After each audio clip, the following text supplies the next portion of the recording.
Starbucks holiday drinks, also known as a cup of diabetes, have been released again this year.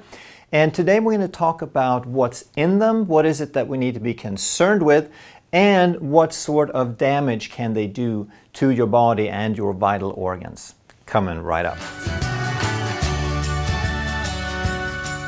Hey, I'm Dr. Ekberg. I'm a holistic doctor and a former Olympic decathlete.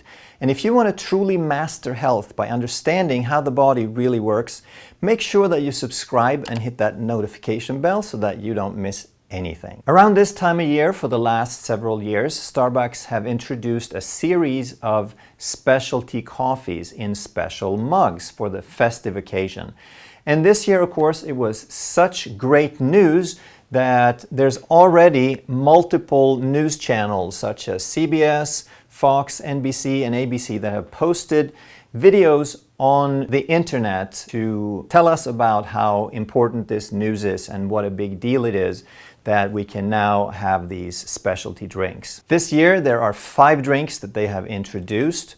And as always, when people comment on the nutritional value, then they're only talking about how many calories there are in them. They say, and these may not be so good for you because they have so many calories. We don't really care about calories though. We care about the things in there that upset the balance in the body, the hormonal balance. In this review, we won't comment on the taste or flavor. We won't pick any favorites.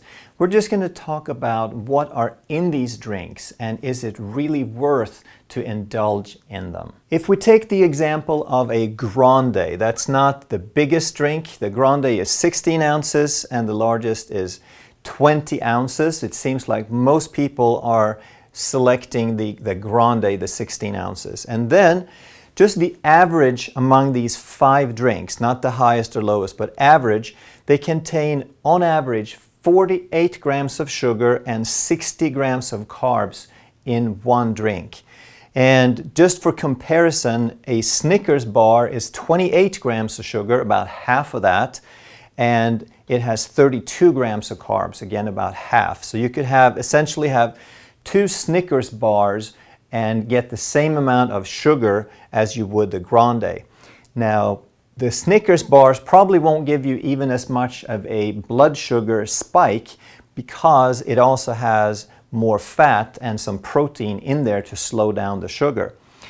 A Coca-Cola has 39 grams of sugar, and of course that is rocket fuel in terms of blood sugar because there's nothing there to slow down that blood sugar absorption. But again, a Coca-Cola has about 2/3 of the sugar and carbs of a grande specialty drink. This video is not a bash on Starbucks. I love Starbucks. I think they are pretty much single-handedly responsible for bringing real coffee to the United States. I remember when coffee was completely undrinkable. It had the color of tea, and nowadays you can actually get a good cup of coffee in almost any place, and that is much due to Starbucks. So I like them, and it is my choice if I go someplace because it's reliable. I know what I'm going to get. What they found as they were gaining popularity, obviously they're in business to make money, and they realized that caffeine is sort of addictive. It's something that people really like to have on a regular basis. But what's about 1,000 times more addictive is sugar. So if you combine the caffeine with the sugar, now you have the perfect business idea. So they have started introducing more and more specialty drinks. They have the iced and the frappuccinos and the lattes and the mochas and all of these. And they have all these pumps of syrup that adds chemical flavors and sugar and sometimes artificial sweeteners to the drinks. And on a rough count, I counted at least 50. I didn't go through all the menus, and these were basically just the lattes and the mochas and the frappuccinos. More than 50 specialty drinks, and all of these are going to be roughly in the ballpark of this much sugar. So what they're doing is they're getting people hooked. They're creating a habit where people, it's sort of a sneaky way of getting candy in there. that a lot of people who said that, oh, well, I don't eat any candy, I wouldn't touch a Snickers bars, I don't eat anything like that, I just have a cup of coffee once in a while, and they don't realize, or maybe they do, but they don't sort of want to realize it, that every drink they have is like having multiple candy bars. But again, I don't blame Starbucks. I think they're doing what they need to do to make money, and we need to do what we need to do to stay healthy. And we just need to keep that in balance. So why is Starbucks introducing it at this time of year? Why is the holiday season such a perfect moment? Well, the holiday season, some people set it to start after Thanksgiving and run through the Christmas holiday. But in reality, it's being stretched more and more and more. And now it pretty much goes from Halloween, which is last of October, so like Halloween or the day after, November 1st, often marks the beginning of the holiday season. So now it's sort of a free-for-all in terms of indulging. We've created that culture. So what happens is people spend more money during these 2 months. A lot of businesses make most of their profit in the last quarter of the year because we're spending money on presents, but we're spending more money on everything. We're indulging. And it's also the time that we change our mindset. We figure, oh, I've been good all year, and there's all these Christmas parties and all these opportunities and all these holiday drinks. This is the time to indulge. We are good to ourselves, we set certain limits, but during the holidays, we just let everything fly. And again, Starbucks is in business. They're a for-profit company, so they will do everything smart that they can to make sales. I can't blame them for that. But what else is it that we want to think about that happens during the holiday season? Well, the holiday season is also the sugar season. That's where the cookies and the candy and the drinks and all these things, the parties come out. It is also the stress season. Okay, people have their usual workload, but in addition to that, they have all these parties and all these presents and all these trips to take. So people probably stress more in these 2 months than they do any other time of year. So because it is a sugar season and a stress season, that means it's also the flu season, because the two things that ruin, that interfere with your immune system, that weaken your immune system the most are basically sugar and stress. So now everybody also gets the flu, and on top of everything, it's also the weight gain season because we let loose, because we eat all this sugar. And now this gets us ready for our New Year's resolutions so we can start another round of yo-yo dieting. So if you think about it, I don't believe that's what most people really want. I think it's tempting to indulge in these things, but I also think that we don't have to. We can make some smarter decisions. If we have been on a low-carb diet, if we have created some good habits to get fat adapted, then if we're truly honest, we don't have that much cravings anymore.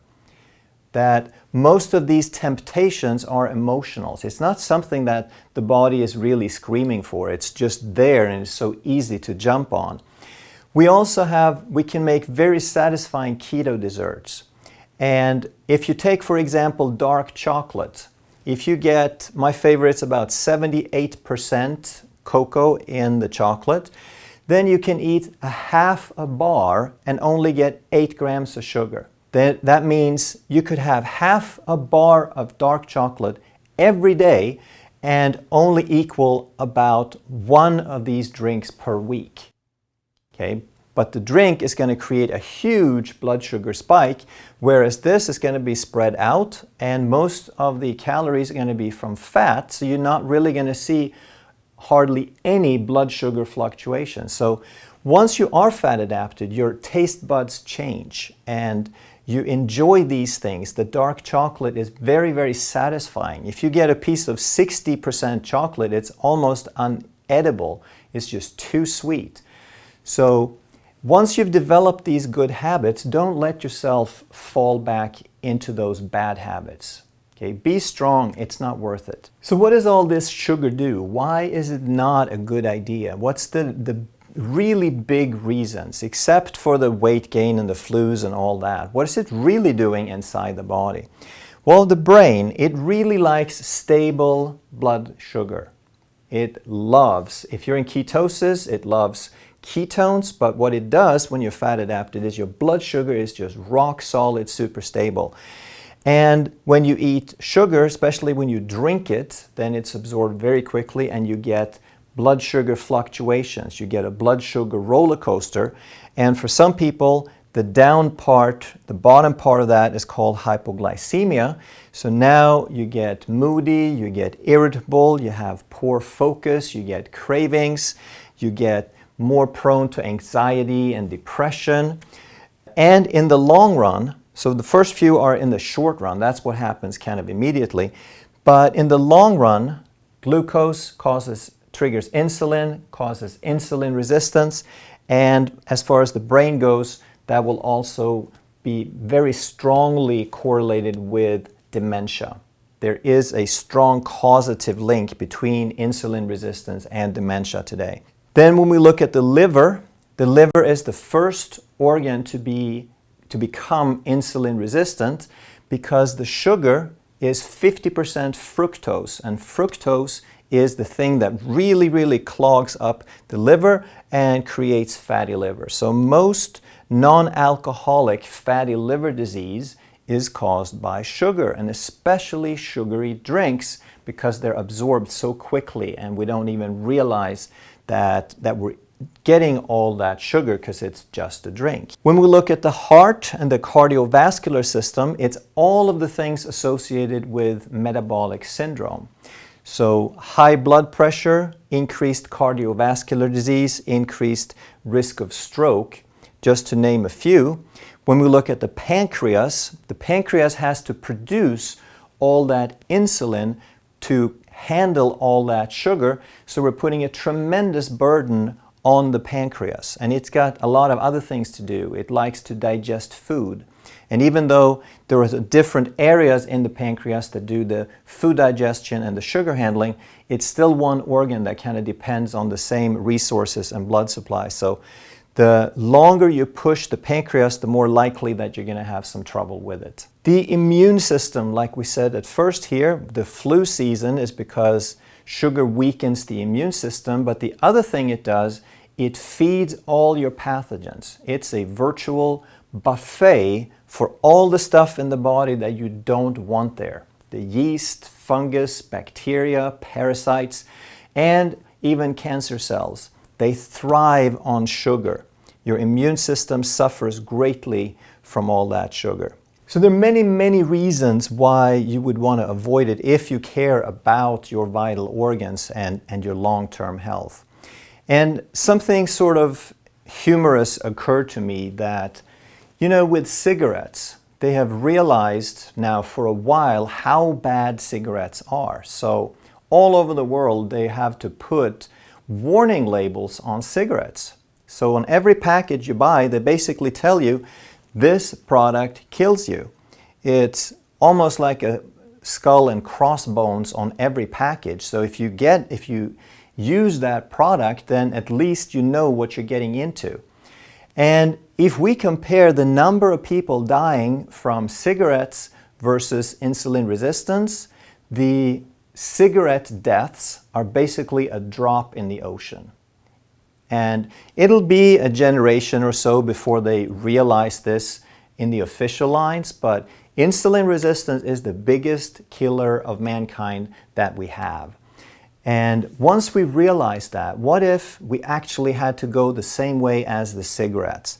What if everything that had refined sugar, especially large quantities, had to have a warning label? Then I think those Starbucks cups would look a little bit different. What if they had a skull and crossbones on them and it says, warning, cup of diabetes, this will kill you? And you'd hear in the Starbucks restaurant then, and what will it be for you, sir? A cup of diabetes? Okay, and then when you pick up your order, they say, All right, Mr. Smith, a cup of diabetes. All right, next, oh, you just want a cup of coffee. All right, here you go. And next, a cup of diabetes. You get the picture. But it's not as ridiculous as it sounds. If we called it for what it is, then I think people would make smarter choices. At least they think twice. So what if you stick to your guns this year and you stay with your New Year's resolutions from last year, you keep your good habits, and you maintain them through the holiday season? Then when New Year comes, you don't have to start from scratch. You are ahead of where you would have been, and now you got something to build on. So your scale will show it, your mood will show it, and your vital organs will thank you. If you enjoyed this video, I'm sure that you're going to love this one. Thank you so much for watching, and I'll see you in the next video.